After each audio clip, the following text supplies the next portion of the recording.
Hello and welcome to Kashify presents Shekhar Tonight! Hey, जागो! देश जाग गया है, तुम अभी तक सो रहे हो? और तुम जवाइयाँ लेना बंद करो, अंगड़ाई लेना शुरू करो। कहते हैं हर चीज की एक्सपायरी डेट होती है और उस एक्सपायरी डेट के बाद भी अगर वो चीज इस्तेमाल की जाए तो वो नुकसानदेह हो सकती है। 20 जुलाई को छात्रों के आंदोलन को खदेड़ने के लिए दिल्ली पुलिस ने लाठियों के साथ साथ टीयर गैस के गोले भी दागे। हैरानी की बात सिर्फ ये नहीं है कि उन्होंने छात्रों के साथ ऐसा किया, बल्कि हैरानी की बात यह है कि उन टीयर गैस के गोलों की एक्सपायरी डेट गुजर चुकी थी। क्या विडंबना है, देखिए सरकार और प्रशासन ये काम भी ठीक से नहीं कर सकी। शायद उन सरकारी बाबुओं के चश्मों के नंबर या फिर उनके कॉम्पिटेंसी की एक्सपायरी डेट भी गुजर गई। पता नहीं है सरकार उन आंखों को क्यों रुलाना चाहती थी जो पहले से ही लीक पेपर्स और खोखली शिक्षा व्यवस्था को लेकर खून के आंसू रो रही थी। शायद इस देश के शिक्षा व्यवस्था की खत्म हो चुकी एक्सपायरी डेट नजर ना आए, इसलिए ये आंसू गैस के गोले फेंके जा रहे। दिल्ली पुलिस की लाठियां तब तक चलती रहीं जब तक कई मासूम छात्र घायल नहीं हो गए। दिल्ली पुलिस का मोटो यानी ध्येय वाक्य है शांति, सेवा और न्याय। उस दिन छात्रों का शांति से चल रहा आंदोलन, पुलिस की सेवा और सरकार का न्याय, तीनों की एक्सपायरी डेट मानो गुजर गई। उस दिन पता चला सरकार सिर्फ सरकार नहीं, पीसी सरकार भी है, जब 20 दिन लगातार अनशन पे बैठे एक बंदे को सफेद चादर के पीछे से जादू से गायब कर दिया। संभालिए हुजूर, संभालिए, कहीं ऐसा ना हो कि इस देश का लोकतंत्र खतरे में आ जाए और उसकी एक्सपायरी डेट खत्म हो जाए। और आप तो जानते हैं कि एक्सपायरी डेट खत्म होने के बाद भी अगर किसी चीज का इस्तेमाल किया जाए तो वो नुकसानदेह हो सकती है। Ladies and gentlemen, our guest on Shekhar Tonight is 2 times National Award winner, music composer Shashwat Sachdev. But before that, please give a big round of applause to our throbbing band, the Bandstand.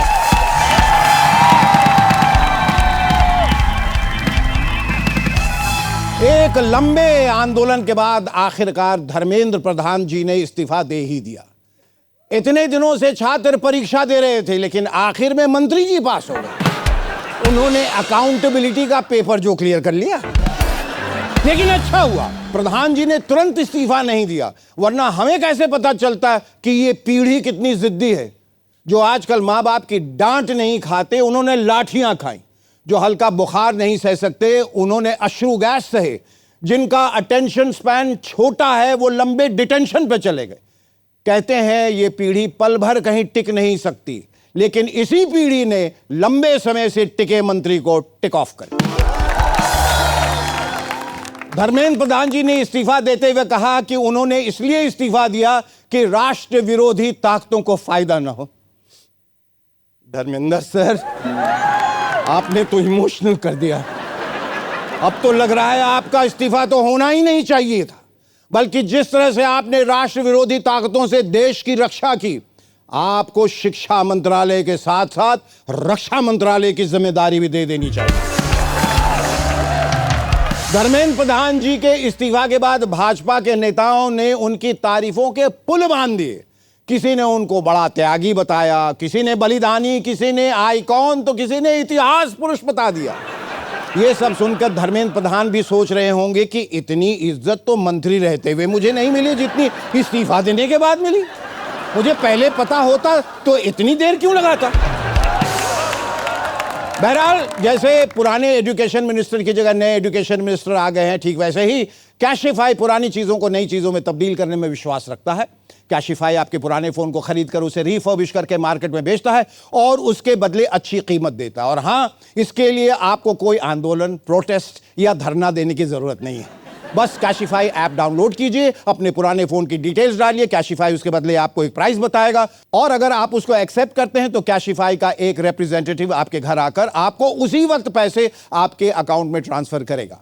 आपके phone से सारा data delete करके उसे factory resetting पे डालेगा और साथ में आपको एक प्रूफ ऑफ ट्रांसफर और परचेस रिसीट भी देगा, ताकि आपके पुराने फोन के किसी भी तरह के मिसयूज की जिम्मेदारी आप पर ना आए। तो इसी वक्त कैशिफाई ऐप डाउनलोड कीजिए और अपने पुराने फोन को कीजिए टाटा बाय बाय।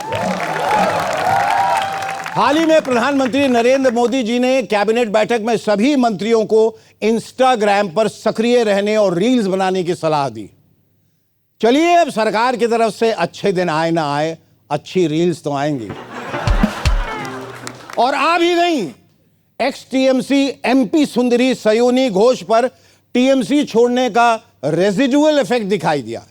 ऐसा लगा उन्हें फोमो हो गया, यानी फियर ऑफ मिसिंग आउट, जब उन्होंने पार्लियामेंट परिसर में टिप टिप बरसा पानी स्टाइल में एक रील बनाई और लिखा, दूर तक छाए थे बादल और कहीं साया न था, इस तरह बरसात का मौसम कभी आया न था। अरे वाह सयोनी जी, आप तो काफी सयानी निकली। लेकिन जरा ध्यान से, कहीं जेनजी से सिंक होने के चक्कर में आप बूमर से आउट ऑफ सिंक ना हो जाए।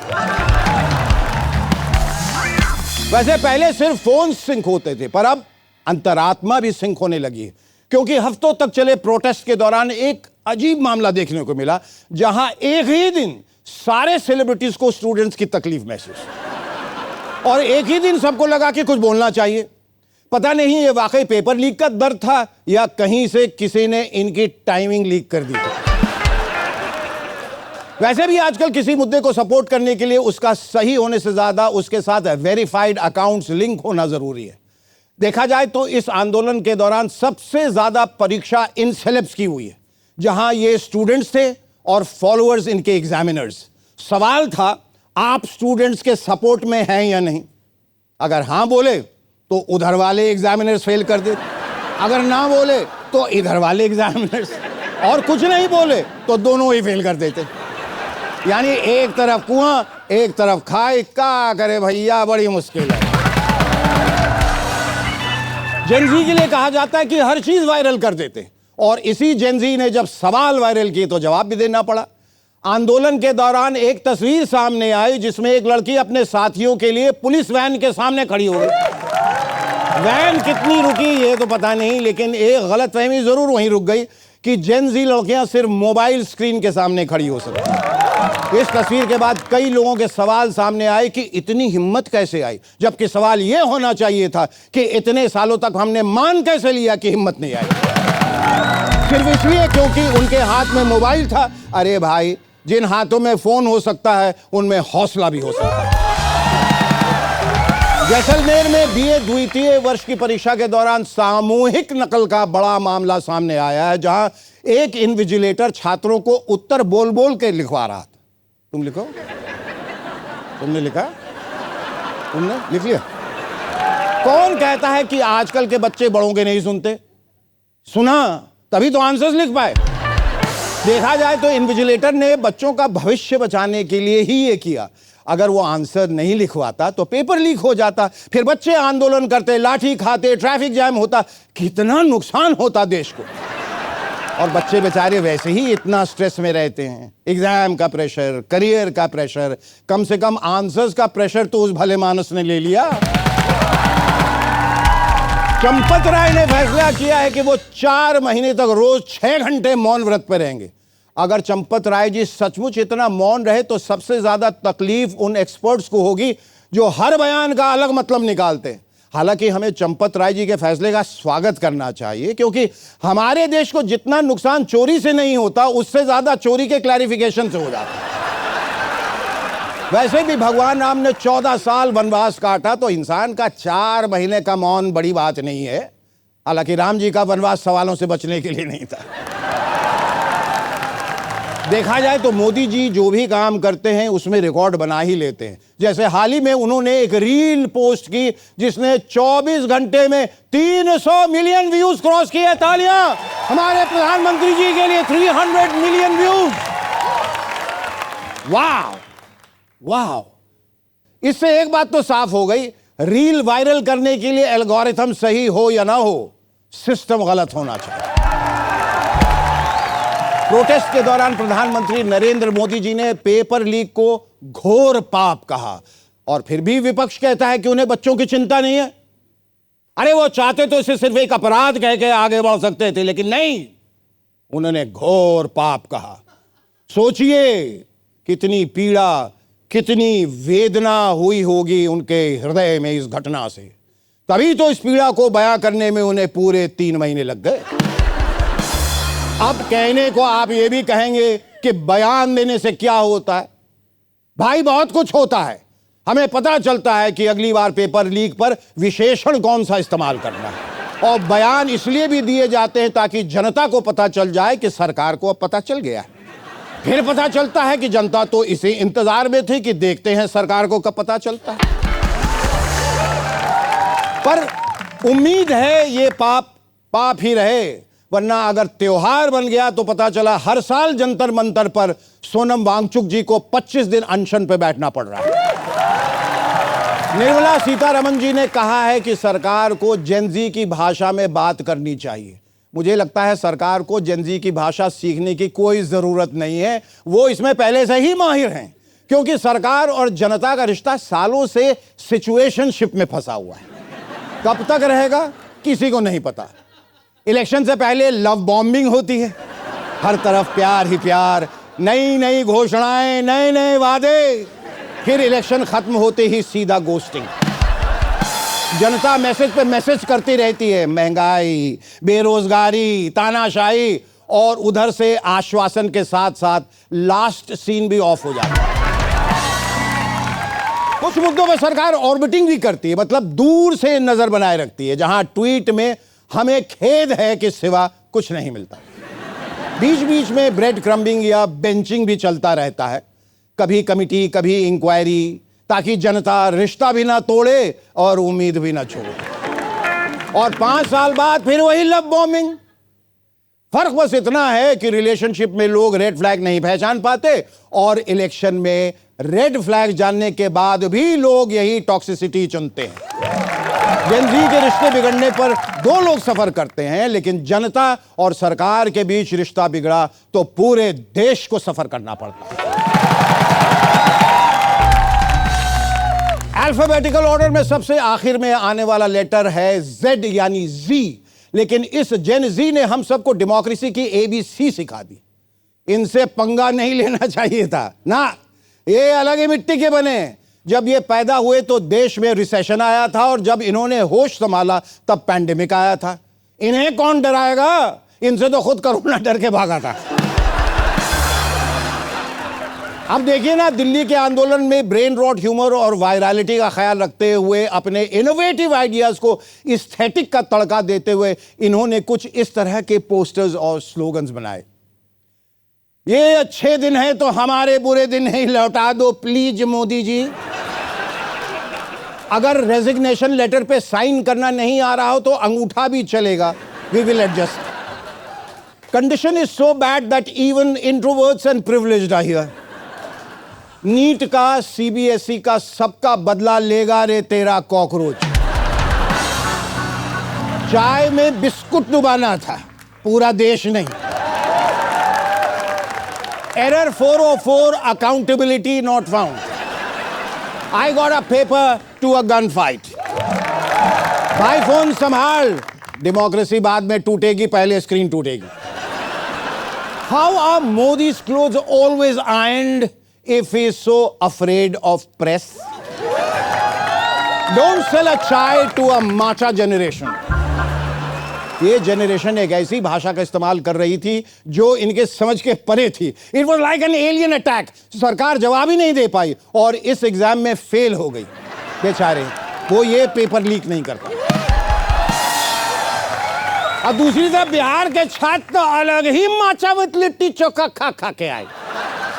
एक छात्र पुलिस कर्मचारियों को कह रहा था, ए भैया लाठी चार्ज से तनिक बोर हो गए हैं, टीयर गैस का व्यवस्था नहीं किए हो तुम लोग? वो जो पानी का पाइप से बहुत कस के छुरछुरी फेंकते हो, अरे कौन सी कहते हैं उसको रे? हाँ वाटर कैनन। हाँ वाटर कैनन, उसका व्यवस्था तो कीजिए महाराज, नहीं तो रेन डांस कैसे करेंगे? टिप टिप बरसा पानी अनसम छप छपा छप छप। सोचिए, जिन्हें गंदगी में रहना पसंद है वो कॉकरोचेस सफाई कर रहे थे और नेता इंस्टाग्राम रील्स बनाने में लगे थे। ये रोल रिवर्सल नहीं बल्कि गोल रिवर्सल हो गया। दिल्ली की लू में बहुत से बच्चे हाथ में पंखे लिए दूसरों को हवा दे रहे थे। तभी लगा था कि जल्द ही हवा का रुख बदलने वाला है और फिर देश में ऐसी हवा चली कि तूफान आ गया। दिल्ली का तख्त डगमगाने लगा और लार्जर देन लाइफ इमेज अपनी 70 mm की इमेज को 9:16 के एस्पेक्ट रेशियो में यानी इंस्टा फॉर्मेट पे ले आया। पीएम ने पहली बार फ्रंट कैमरा में जेनजी स्टाइल एक वीडियो रिकॉर्ड किया। अब वो मित्रों की जगह फ्रेंड्स बोले। रात को 8 बजे की जगह रात को 12 बजे आए और मन की बात की जगह इंस्टा पे जेनजी की बात करने की कोशिश की, लेकिन उन्होंने जब फ्रेंड्स बोला तो सामने से आवाज आई, फ्रेंड्स रिक्वेस्ट डिनाइड। हमारा देश भी अजीब है। यहां आदमी को गलत वक्त पर सब सही मिल जाता है। जैसे हाल ही में आंदोलन के दौरान एक बिहारी युवक को प्यार हो गया और उसने जंतर मंतर पर ही शादी का मंत्र पढ़ दिया। मतलब मांग लेके आया था, मांग भर कर लौटा। उसे लगा होगा सिस्टम बदलने जा रहा है, लेकिन सिस्टम ने उसका मैरिटल स्टेटस से ही बदल दिया। एक तरफ लोगों को लाठी मिली, इसको जीवन साथी। ये आंदोलन कॉकरोचेस से शुरू हुआ और फिर जेनजी ने इसे अपने हाथों में ले लिया। उन्होंने एक ऐसा मंत्र दिया जो इतिहास ने कभी नहीं सुना था। वो मंत्र था, वास्ते गनाहुइयां।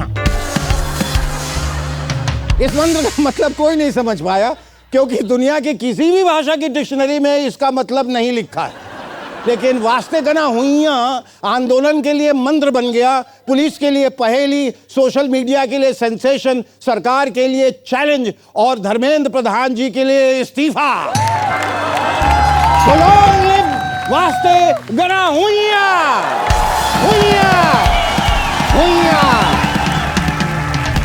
Our guest on stage tonight is a composer, producer and sound designer whose music has become synonymous with powerful storytelling. He won the National Award for Best Background Music for Uri, The Surgical Strike, and followed it up with another National Award for Article 370. Now with Dhurandhar, he's once again created the soundtrack to one of the most successful films ever. Ladies and gentlemen, please welcome Shashwat Sajdev.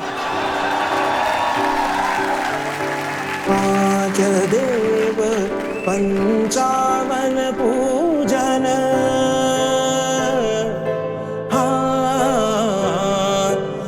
पांच देव पंचावन पूजन अबीर गुलाल को कोमल निर्मल bell फूल और अन धन लक्ष्मी हमेशा मां दे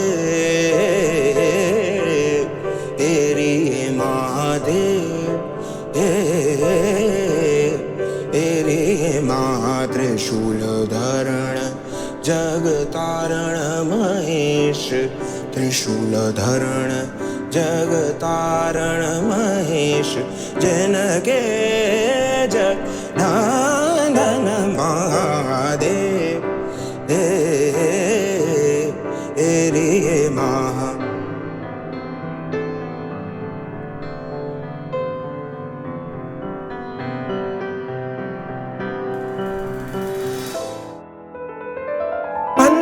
झपकता है आसमां लाखों फरिश्तों की है पूजा वो पूछते हैं रहती कहाँ मेरी बाहों में रहना तू अगर मेरी ये हवाएं तेरी तू अगर मेरी सारी राहें तेरी तू अगर मेरी मैं हूँ तेरा बेताब सा मोहब्बत का तू इनकलाब है मेरा जहां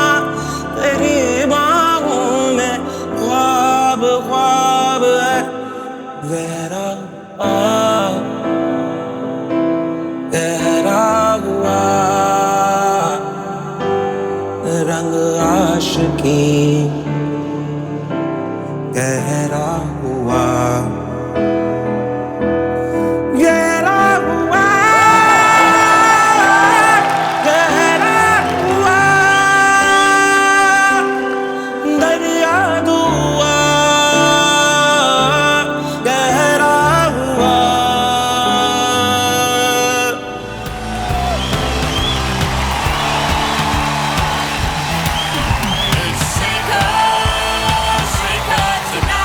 अभी इनको शाश्वत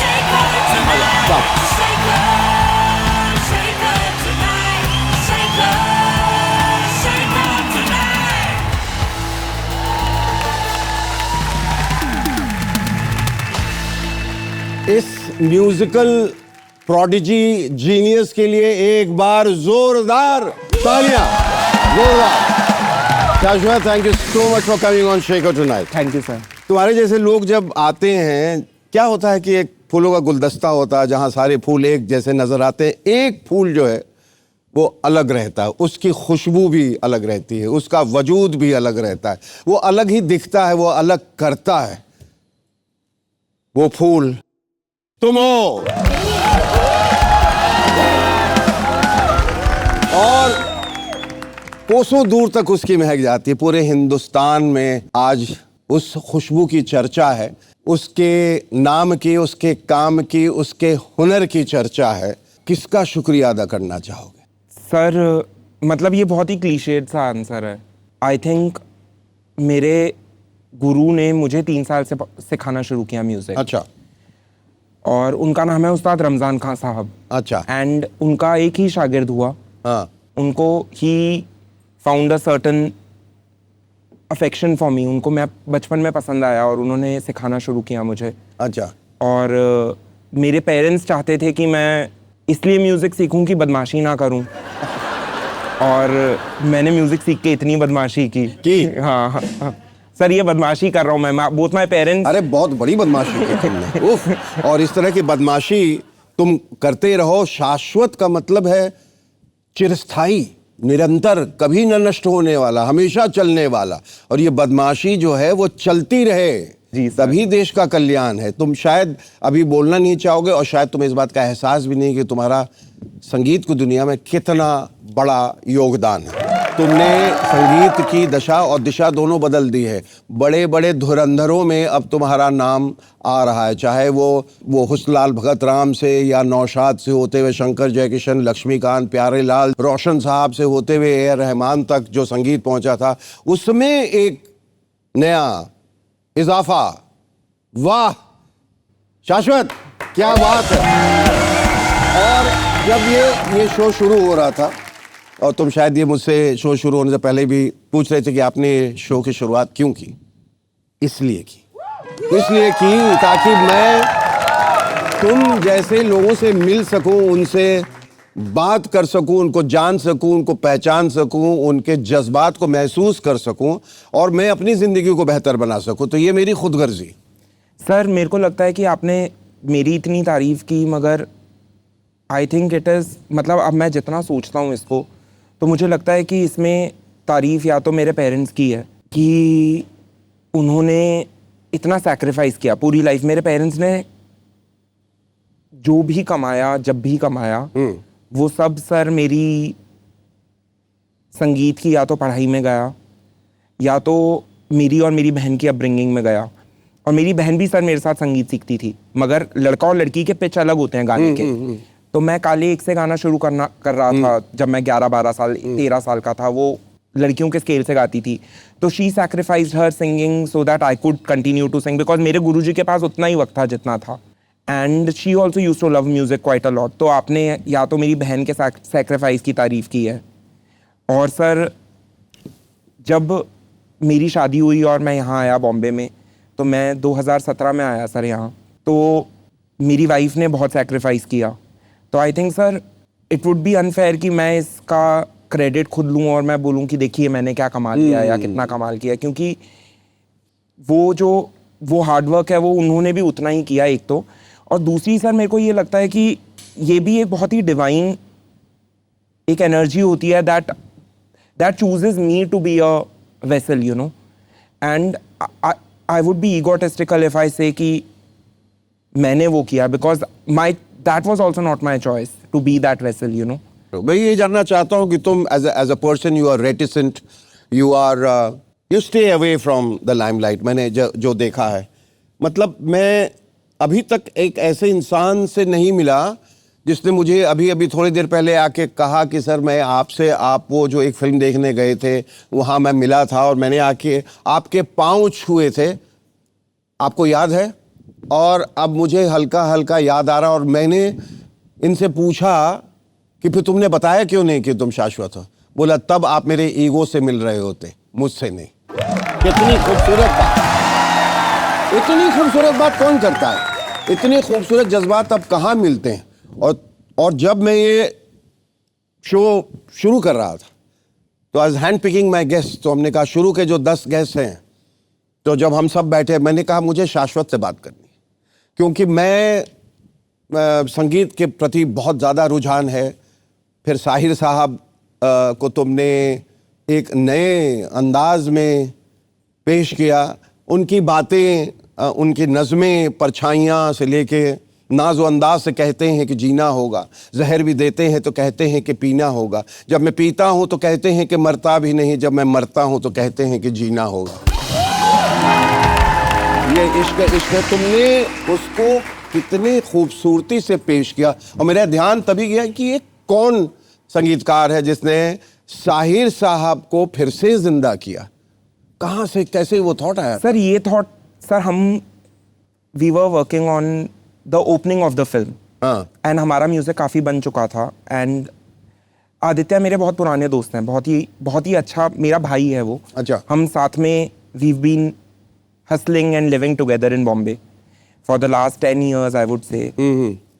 तो उन्होंने एक दिन मुझे फ़ोन करने की कोशिश की, अच्छा, मगर वो मिला नहीं, तो उन्होंने मेरी वाइफ को फ़ोन किया कि उसको जगाओ और मेरी बात कराओ अभी कैफी। हाँ। एंड सो ही वोक मी, अब दोपहर के 3-4 बजे हुए थे, मैं लेट सो के उठता हूँ। एंड मैंने उसको बोला कि भाई मैं आ रहा हूँ, आप ना वहीं रहो। और मेरा एक दोस्त है शहजाद अली, एंड उसको मैंने फ़ोन करा और उसको मैंने बोला कि तू आ फटाफट और गा। और फिर हमने थोड़ा झगड़ा वगैरह किया और फिर sir we made this. And sir actually मेरे को लगता है साहिर साहब के साथ मेरी खुद की बहुत पुरानी जर्नी है। अगर मतलब मेरे को ज़्यादा आता नहीं है, मैं छोटा मुंह बड़ी बात करूंगा, मगर मेरे को छोटे छोटे कुछ चीज़ें हैं जो अगर आपका हो तो मैं आपको बता सकता हूँ प्लीज। तो sir actually Shailendra and Sahir wrote the grammar of lyric writing in India. So before Shailendra and Sahir, if you see the lyric writing for a song was not a craft the way Shailendra invented it. The difference between writing lyric and writing a piece of poetry was that lyric usually have repetitions. Poetry will not have repetitions like that.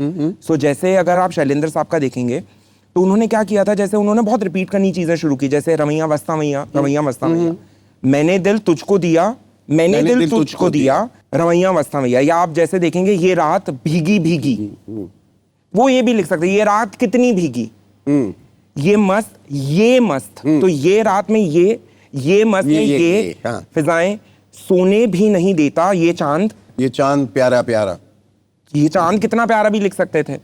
तो why did he repeat that प्यारा प्यारा? सो he was a visionary. तो उन्होंने क्या किया था ना, उन्होंने एक रफ सी ग्रामर लिख दी थी, फिर साहिर साहब ने उसी ग्रामर को बहुत ही खूबसूरती से इंटरप्रेट किया था आई थिंक।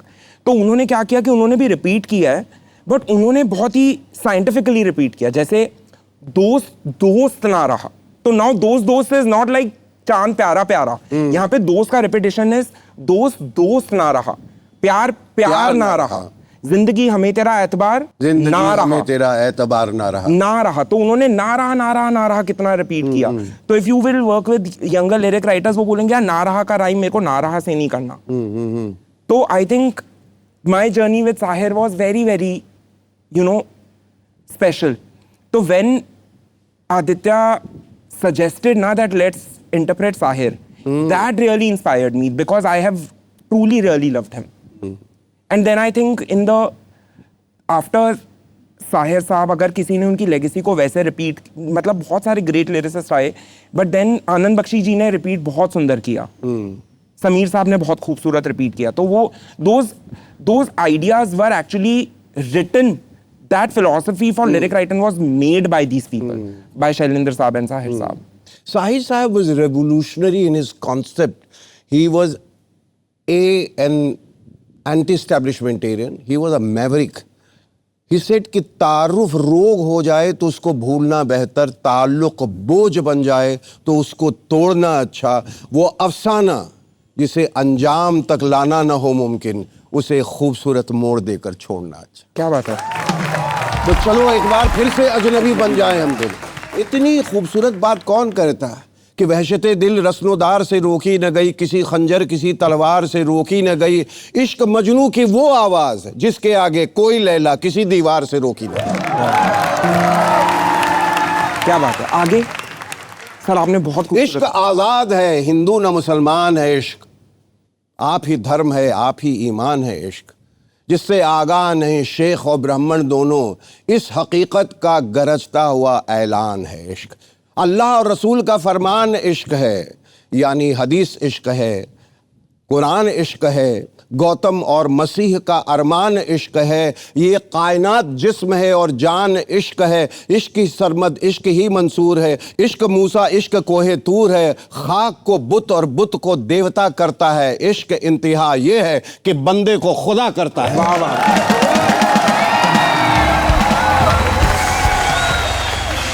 ये साहिर साहब की बात. क्या बात है.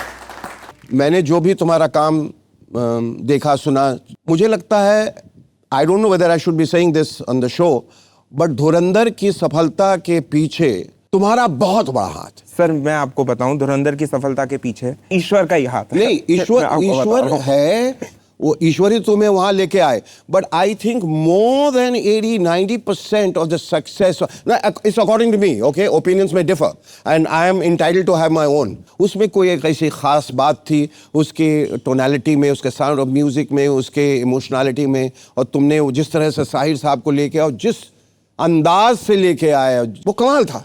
And the background and everything that you did was a class apart. And that makes you a genius. Now, आप तुम इतनी कम उम्र में you have become a genius. I don't know. You have miles to go, and you will create history at every step. I can assure you. ये सब तुम्हारे हाथों से होने वाला है. So it's my honor and privilege to have you on this show on Shaker tonight. After this stupendous success, में हजारों करोड़ को फिल्म कमा लेती है, and उसका एक बड़ा सक्सेस का कारण उसका म्यूजिक डायरेक्टर होता है. तुम किस इमोशन से गुजर रहे हो इस वक्त? Where do you find yourself? Sir I think मुझे ये लगता है कि मैं वहीं हूँ जहाँ मैं था, क्योंकि जो मुझे चाहिए वो मेरे को हमेशा से वही चीज़ें चाहिए, और जो मुझे नहीं चाहिए वो मेरे को चाहिए ही नहीं सर. जो मेरा स्केड्यूल धुरंधर के पहले था, मेरा वही स्केड्यूल प्रिटी मच लॉकडाउन में भी था, और मेरा प्रिटी मच वही स्केड्यूल मेरे कॉलेज में भी था सर. एंड दूसरी एक अच्छी चीज़ मेरे साथ ये भी है कि मेरे पेरेंट्स जो हैं वो काफ़ी रखते हैं मेरे ऊपर नज़र कि मैं क्या कर रहा हूँ, तो they make sure that I am in good hands. And you are grounded. And हाँ, आई एम ग्राउंडेड. सर मेरी ये एक बहुत अच्छी चीज़ है कि मेरे को ईश्वर ने मौका दिया कि मैंने सिर्फ दोस्तों के साथ ही काम किया है, और उनके साथ ही मैं हमेशा बिजी रहा बॉम्बे में. मैंने पहली फिल्म की तो मैंने रिया के साथ की, तो वो मेरी बहुत अजीज मित्र है, रिया कपूर. बहुत साथ दिया उन्होंने आपका. जी जी जी सर, उन्होंने, अगर वो ना होती तो हो सकता है कि मैं शायद इंडिया ना रहता. मैं बाहर रहता. फिर उसके बाद मैंने उरी आदित्य के साथ की. उसके बाद मैंने रॉनी के साथ ही 1-2 और फिल्में की, फिर आदित्य के साथ और काम किया. Is it true that Uri तुम पहले नहीं करना चाहते थे? हाँ सर, नहीं करना चाहता था. क्यों सर? तुम अजीब हो. सर मेरे को उरी का मतलब रीजन ये नहीं था कि मैं करना नहीं चाहता था. सर आदित्य मेरे बहुत ही ज्यादा क्लोज है, तो I am very, there is no wall between me and him. तो मैंने उसको बोला था कि किसी अच्छे म्यूजिशियन से करवाते हैं हम उरी, हमारी पिक्चर है, क्यों हम जेपरडाइज करें हमारी फिल्म को. क्योंकि तेरी तकदीर से मेरी तकदीर भी जुड़ी हुई है, यू नो। Correct correct. तो मैंने बोला कि तो that was one reason that I did not want to do re little bit. अगर आप उससे कभी बात करेंगे तो वो शायद अग्री भी करे। How magical has magic been in your life, और how did this magic occur, how did this magic happen?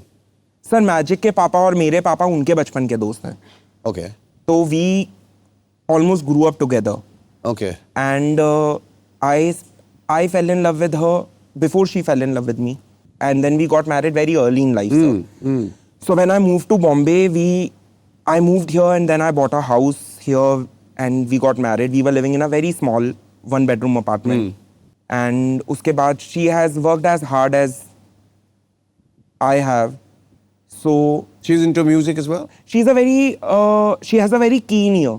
So I take her critique on my music very seriously. So I do that with all my friends, sir. I think that's a quality that I think is a must for somebody to be my friend. That they need to have a keen musical ear, that they can critique my work. That was one thing that I think I liked about her.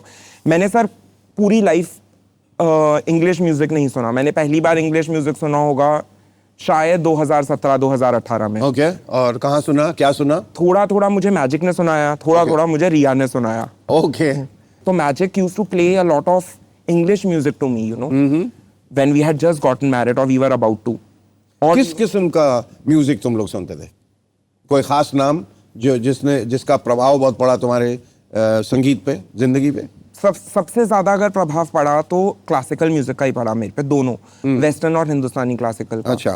क्योंकि हिंदुस्तानी classical का तो इसलिए पड़ा क्योंकि मेरे parents बहुत शौकीन थे, और western classical I just personally was very fond of listening to western classical.